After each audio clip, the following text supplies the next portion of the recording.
அதில் எண்ணெய் காய விட்டு கடுகு, உளுத்தம்பருப்பு, சீரகம், மிளகாய் 3 மிளகாய்கள், கருவேப்பிலை போட்டு வதக்கவும் நன்றாக. அதன் பிறகு வெள்ளைப்பூடு போட்டு வதக்கவும். நன்கு வதங்கிய பிறகு சிறிய வெங்காயத்தை சிறிதாக நறுக்கி போடவும். அதை நல்லா வதக்க வேண்டும். பின்னர் உப்பு சேர்க்கவும். உப்பு சேர்த்தால் சீக்கிரம் வதங்கும். ஒரு எலுமிச்சை அளவு புளியை ஊற போட்டு கொள்ளவும். பின்னர் தக்காளி போட்டு வதக்கவும். நல்லா மசியும் அளவுக்கு வதக்கிவிட்டு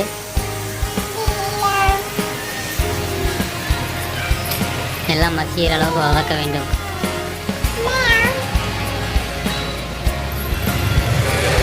பின்னர் மூடி போடவும். மூடி போட்டால் சீக்கிரம் வெந்துவிடும்.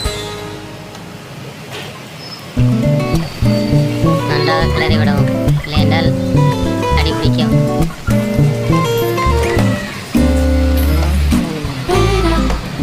சிறிது மஞ்சத்தூள், சிறிது குழம்பு மசாலா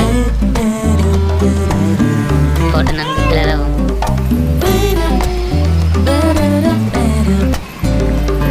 மசாலா நன்கு அனைத்து இடத்திலும் படும்படி நல்லா கிளறவும்.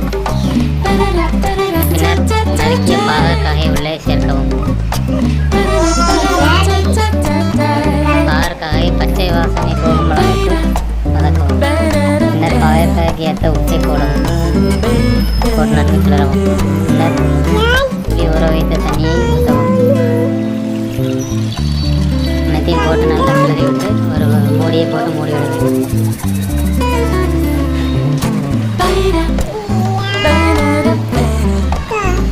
குழம்பு இந்த நிறமாக நல்லா மிளகாய் போட்டு பின்னர் கொத்தமல்லி போட்டு இறக்க வேண்டும்.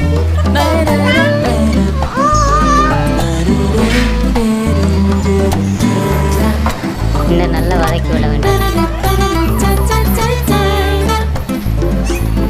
இந்த மாதிரி வீட்டில் செஞ்சு பாருங்கள், நல்லா இருக்கும். சாப்பிடுவாங்க. பாகற்காய் கசப்பு இருக்க வேண்டும்.